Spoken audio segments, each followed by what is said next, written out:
Hello प्यारे बच्चों, बहुत बहुत स्वागत है सभी का। फ्रिक्शन का ये दूसरा वीडियो है और पहले वीडियो में हमने फ्रिक्शन के बेसिक कॉन्सेप्ट्स को डिस्कस किया था। इस वीडियो में हम लोग सीखने वाले हैं न्यूमेरिकल प्रॉब्लम्स कि कैसे सॉल्व करते हैं, फ्रिक्शन की प्रॉब्लम को सॉल्व कैसे करते हैं। तो बिल्कुल स्टेप बाय स्टेप आप देखिएगा बड़े ही ध्यान से, ठीक है। चलिए देखते हैं जरा पहला क्वेश्चन। देखिए, पहला क्वेश्चन बिल्कुल जड़ है, बेस है, तो बिल्कुल ध्यान से समझिएगा, तो ध्यान से पढ़िए। क्वेश्चन कह रहा है a block of weight 100 newton lying on a horizontal surface just begins to move. ये जो ये जो शब्द लिखे हुए हैं, just begins to move when a horizontal force of 25 newton acts on it, determine the coefficient of static friction. देखिए, पहले तो इसका डायग्राम हम लोग जैसे ही बनाएंगे ना, वैसे ही इसका एनालिसिस भी हम लोग करेंगे, ठीक है। जैसे मान लेते हैं कि ये तुम्हारा कोई भी ब्लॉक है, इस तरीके से ऐसे यूं, हाँ, जस्ट बेगिंस टू, तो मान लेते हैं 100, इसका जो वेट है, वो है तुम्हारा 100 न्यूटन, ठीक है। हाँ, डब्ल्यू इक्वल टू 100 न्यूटन, ठीक है। ये इसका वेट हो गया। अच्छा, दूसरी चीज, हॉरिजॉन्टल सरफेस पर एक 25 न्यूटन का फोर्स लगाया जाता है। हॉरिजॉन्टल सरफेस पर 25 न्यूटन का फोर्स लगाया जाता है, 25 न्यूटन का, ठीक है। अच्छा, उसके बाद में कह रहा है कि जस्ट चलना शुरू करता है, मतलब जस्ट चलना शुरू करने की स्थिति में होता है।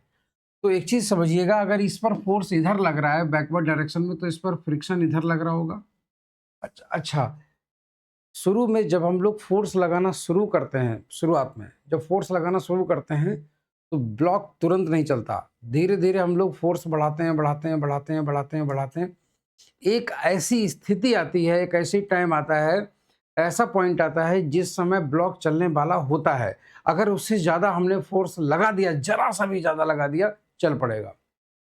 उस समय मैक्सिमम फ्रिक्शन लग रहा होता है और उस मैक्सिमम फ्रिक्शन के बाद अचानक से फ्रिक्शन घटता है और ब्लॉक मूव कर जाता है। उस मैक्सिमम फ्रिक्शन की लिमिट को बोलते हैं लिमिटिंग फ्रिक्शन। और यहां पर वो बोल रहा है just begins to move, just शुरू करने वाला है, चलना शुरू करता है, उस समय 25 न्यूटन का फोर्स हॉरिजॉन्टली लग रहा होता है। तो यहाँ पर जो एक तरीके से जो फ्रिक्शन था ना, वो स्टैटिक फ्रिक्शन की मैक्सिमम वैल्यू थी, ठीक है ना। तो यहाँ पर स्टैटिक फ्रिक्शन की मैक्सिमम वैल्यू थी और वो किसके बराबर थी, वो इसके बराबर थी। तो यहाँ पर हम लोग वही चीज़ लिखेंगे कि स्टैटिक फ्रिक्शन की जो मैक्सिमम वैल्यू थी, ठीक है ना, वो आपको दे रखी है, इसने 25 न्यूटन, ठीक है। अच्छा, और यहाँ से ये चीज़ हम लोग जानते हैं, ये होता है mu s into m g, ठीक है। और ये तुम्हारा दे रखा है 25 और म्यू एस और इंटू मल्टीप्लाइड बाय 100, ये तुम्हें दे रखा है 100 वेट इसका। और तो यहाँ से सिंपली इस तरीके से 25, तो यहाँ से म्यू एस की जो वैल्यू आ गई वो आ गई 0.25, ठीक है। तो 0.25 ये आ गई। आई होप सो कि आप लोगों को ये चीज़ क्लियर हो गई होगी, ठीक है। हाँ, चलिए, तो ये हो गए म्यू एस की वैल्यू आ गई 0.25। तो यहाँ पर आप लोगों को कॉन्सेप्ट समझना था कि कब वो स्टार्ट कर रहा है चलना, है ना। चलिए, तो आगे की ओर देखते हैं अगला क्वेश्चन। देखिएगा, क्वेश्चन बहुत बढ़िया है अगला वाला, ध्यान से देखिए। Determine the magnitude of frictional force and acceleration of the block in each of the cases. कह रहा है कि दोनों केसेस में, एक केस इधर वाला है, एक केस उधर वाला है, कह रहा दोनों केसेस में आपको पता करना है कि दोनों ब्लॉक्स पर लगने वाला फ्रिक्शन क्या है, और साथ में अगर फ्रिक्शन तुमने पता कर लिया है तो उसके बाद पता करो उसका एक्सेलरेशन क्या है। तो देखो, एक्सेलरेशन की बात, फ्रिक्शन तो चलो हम लोग निकाल लेंगे, मगर एक्सेलरेशन की अगर बात रह गई तो एक्सेलरेशन निकालने के लिए सबसे पहले ये तो पता चले कि वो चल भी रहा है कि नहीं। तो सबसे पहले हम लोग ये पता करेंगे कि चल रहे हैं ब्लॉक या नहीं, मोशन कर रहे हैं कि नहीं कर रहे हैं। तो चलिए यहाँ पर देखते हैं। अच्छा, यहाँ पर दो म्यू की वैल्यू दो दी गई है, एक काइनेटिक वाली दी गई है 0.25 और स्टैटिक वाली दी गई है 0.30।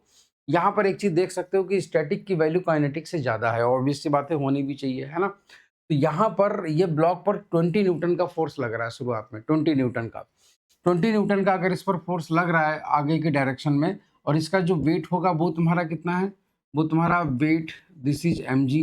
तो ऑब्वियस सी बात है कि इसका जो नॉर्मल रिएक्शन होगा, है ना, फॉर ब्लॉक 1, तो ब्लॉक 1 पहले वाले ब्लॉक के लिए अगर हम लोग बात करें तो यहाँ पर जो नॉर्मल रिएक्शन होगी, है ना, normal reaction this will be equal to mg, और यहाँ पर ये जो इसकी वैल्यू आएगी वो आएगी 10 into 10 and this is equal to 100 newton. ठीक है, चलिए 100 न्यूटन आ गई इसकी नॉर्मल रिएक्शन की वैल्यू। और यहाँ पर जो फ्रिक्शन फोर्स की मैक्सिमम वैल्यू जो लग सकती है, फ्रिक्शन फोर्स की जो मैक्सिमम वैल्यू लग सकती है, स्टैटिक फ्रिक्शन की मैक्सिमम वैल्यू, वो क्या होगी? मान लेते हैं जो फ्रिक्शन फोर्स की, स्टैटिक फ्रिक्शन की मैक्सिमम वैल्यू जो हो सकती है, वो क्या हो सकती है? वो हो सकती है mu s into m g. तो यहाँ पर म्यू एस की तुम्हारी वैल्यू कितनी है? 0.30, 0.30 मल्टीप्लाइड बाई 100, ठीक है ना। तो ये तुम्हारा हो गया 30, मतलब 30 न्यूटन। 30 न्यूटन फोर्स मैक्सिमम लग सकता है फ्रिक्शन के फॉर्म में, है ना। मगर यहाँ पर फोर्स लग कितना रहा है? 20 न्यूटन। तो 20 न्यूटन लगा रहे हैं और लग कितना सकता है मैक्सिमम? बैक साइड में कितना लग सकता है? 30 न्यूटन। क्या ये ब्लॉक चलने देगा? नहीं चलने देगा। तो ऐसे केस में ब्लॉक जो होगा ना वो मूव नहीं करेगा, है ना।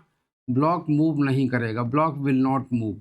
एक चीज़ ध्यान रखिएगा। अच्छा, दूसरी चीज़, ऐसे केस में एक्सेलरेशन एक्सेलरेशन क्या होगा? एक्सेलरेशन तुम्हारा जीरो हो जाएगा, है ना। Acceleration of block will be equal to zero,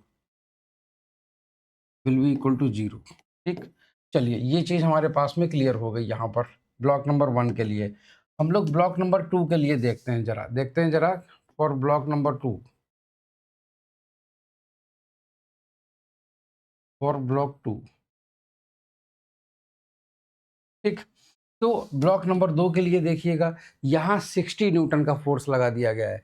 सारा डेटा वही है, कुछ भी अलग नहीं है यहाँ पर, ठीक है। तो यहाँ पर क्या होगा तुम्हारा, यहाँ पर अगर हम लोग एफबीडी अगर हम लोग बना दें इसकी इस तरीके से ऐसे करके, एफबीडी बोले तो हाँ वही, तो एफबीडी बनाएंगे तो हम लोग देखेंगे कि यहाँ पर जो आगे के डायरेक्शन में जो फोर्स लग रहा है वो तुम्हारा लग रहा है 60 न्यूटन का, ठीक है ना, 60 न्यूटन का। और जो अपोजिट डायरेक्शन में जो फ्रिक्शन फोर्स लगेगा, अपोजिट डायरेक्शन में जो फ्रिक्शन फोर्स लगेगा वो तुम्हारा कितना है? वो तुम्हारा वो है तुम्हारा 30 न्यूटन, ठीक है ना। हाँ, तो वो है 30 न्यूटन। तो ये तुम्हारा, अरे ये तुम्हारा एम है ना, ये तुम्हारा एम है, और इसका एक्सेलरेशन इस तरफ होगा, एक्सेलरेशन इसका ये होगा। तो यहाँ से a will be equal to कितना? A will be equal to net force कितना हो जाएगा? 60 माइनस 30 अपॉन मास, मास कितना है? 10 kg। तो ये हो जाएगा तुम्हारा इतना, तो ये हो जाएगा 30 upon 10 and this will be equal to 3 metres per second square. ठीक, ये हो जाएगा। तो ये इसका एक्सेलरेशन हो जाएगा, ये वाला ब्लॉक मूव करेगा, ठीक है। पहला वाला ब्लॉक मूव ही नहीं करेगा क्योंकि उस पर इतना फ्रिक्शन फोर्स अप्लाई ही नहीं हो पा रहा है, ठीक है। चलिए, तो आई होप सो कि आप लोगों को ये चीज़ भी समझ में आ गई होगी, ब्लॉक नंबर 2 वाली। क्लियर, आगे की तरफ चलते हैं, अगला क्वेश्चन देखते हैं। अगला क्वेश्चन देखिएगा, question number 3, a block of mass 1 kg is at rest on a rough horizontal surface having a coefficient of static friction mu s is equal to 0.20 and kinetic friction mu k is equal to 0.15. Discuss the frictional forces if the horizontal force F is applied on the block. कह रहा है, देखो इसने यहाँ पर क्या किया है, सारी सबकी म्यू म्यू की वैल्यू उसने दे रखी है यहाँ से, ठीक है ना। हाँ, तो यहाँ से म्यू एस बराबर इसने दे रखा है, जब तक ब्लॉक नहीं चलेगा तब तक है 0.2, है ना। और म्यू के इक्वल टू दे रखा है इसको इसने 0.15, जब ब्लॉक चलने लगेगा तब फ्रिक्शनल फोर्स इससे निकालोगे, जब तक नहीं चलेगा तब तक इससे निकालोगे, ठीक है। चलिए, तो यहाँ से आप लोगों को पता करना है, discuss the frictional forces of the horizontal force. देखिए, जब एक न्यूटन का फोर्स अप्लाई करते हैं तब क्या होता है, देखिएगा। पहला केस, हाँ, तो when F is equal to 1 newton is applied, जब 1 न्यूटन का फोर्स अप्लाई किया जाता है तब क्या होता है, ठीक है। मैक्सिमम फ्रिक्शन फोर्स जो लग सकता है ना, वो हम लोग देखते हैं जरा। Maximum static force,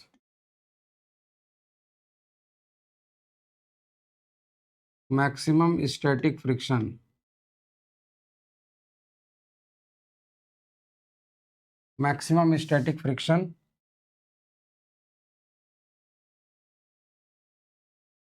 maximum static friction, तो वो तुम्हारा क्या हो सकता है, F S max this is equal to mu s into m g, ठीक है ना। एंड म्यू एस की वैल्यू तुम्हारी कितनी दे रखी है, 0.20।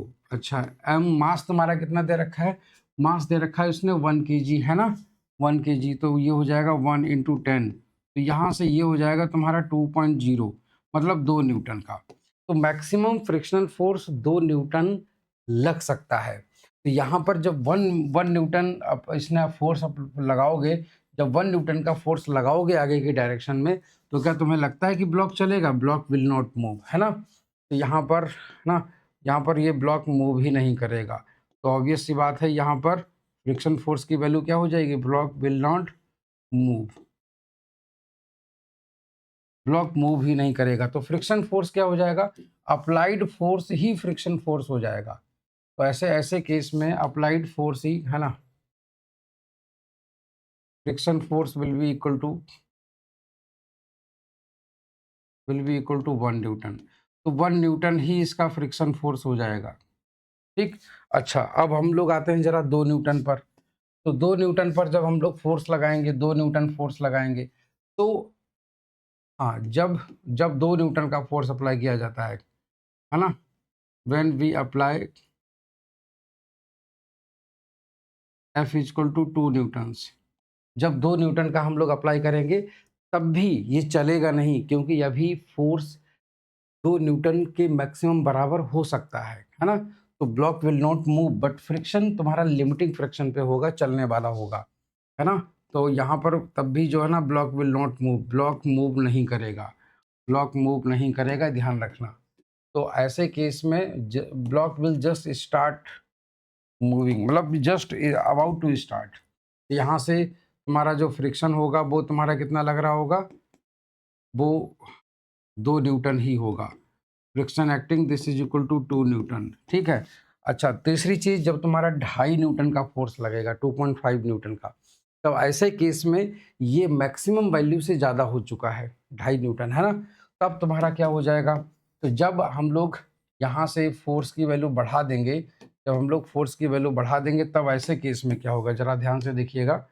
तब ऐसे केस में तुम्हारा क्या होगा, हाँ, 2.5 न्यूटन, 2.5 न्यूटन, तो तुम्हारा जो एक्सेलरेशन हो जाएगा, एक्सेलरेशन एक्सेलरेशन एक्सेलरेशन एक्सेलरेशन अच्छा, हाँ, चलिए। तो यहाँ से जब तुम्हारा force applied this is equal to 2.5 newton, तब ऐसे केस में फ्रिक्शन क्या हो जाएगा, ऐसे केस में friction will be equal to mu k into m g, है ना। तो यहाँ पर म्यू के तुम्हारा कितना हो जाएगा, 0.15 इंटू एम तुम्हारा इंटू 10, तो ये हो जाएगा 1.5। तो 1.5 न्यूटन का फ्रिक्शन लगेगा उस समय, क्यों, क्योंकि तब म्यू के अप्लाई होगा, जब मोशन में आ जाएगा तब म्यू के अप्लाई होगा, ठीक है ना। तो इस तरीके से हम लोग इन क्वेश्चंस को करते हैं। आई होप सो कि ये चीज़ आप लोगों को क्लियर हो गई होंगी। अब आते हैं जरा अगला क्वेश्चन देखते हैं। ओहो, बहुत बढ़िया क्वेश्चन है, इसको जरा ध्यान से देखिएगा। क्वेश्चन तुम्हारा कह रहा है, एक दीवार है और एक ये रस्सी है और ये 10 kg का एक ब्लॉक है, उधर एक आदमी उसे खींच रहा है, ठीक है ना। बहुत टाइम लगता है इन्हें बनाने में गुरु, इसीलिए जना बड़ा ध्यान से देखिएगा। तो म्यू के बोले तो काइनेटिक, और ये है तुम्हारा स्टैटिक। तुमसे कह रहा है कि जब 20 न्यूटन का फोर्स लगाया जाए, है ना, calculate the tension in the string. देखिए, जब ये इधर ऐसे करके फोर्स लगाएगा, जब ये इधर ऐसे फोर्स लगाएगा F न्यूटन का, ठीक है, तो यहाँ पर फ्रिक्शन भी लगेगा, यहाँ पर फ्रिक्शन लगेगा, और साथ में यहाँ पर टेंशन भी प्रोड्यूस होगा डोरी में, ठीक है, टेंशन भी प्रोड्यूस होगा। मगर ज़रा सोचिए कि मैक्सिमम फ्रिक्शन लग कितना सकता है ना, maximum value of friction force, maximum value of static friction, तो वो हम लोग ज़रा देख लेते हैं। Maximum value of Fs, this is Fs max, and this is equal to what, mu s into mg। तो यहाँ से Fs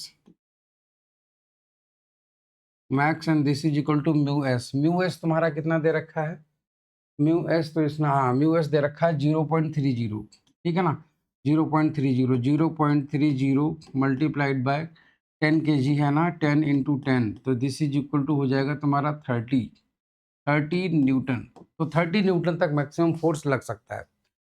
अब अगर वो लगा रहा है 20 न्यूटन का, 20 न्यूटन का फोर्स अगर वो लगा रहा है इधर से और 30 न्यूटन इधर लग सकता है, ठीक है ना, तो ब्लॉक मूव करेगा ही नहीं, मूव करने की टेंडेंसी में ही नहीं होगा, तो इस रेसी में कोई टेंशन नहीं जनरेट होगा, है ना। तो केस 1 तुम्हारा क्या हो जाएगा, case 1 when force is applied, when 20 Newton force is applied, तो जब 20 न्यूटन का फोर्स अप्लाई किया जाएगा, है ना, no tension will be produced in the string, तो टेंशन प्रोड्यूस ही नहीं होगा स्ट्रिंग में, ये ध्यान रखना।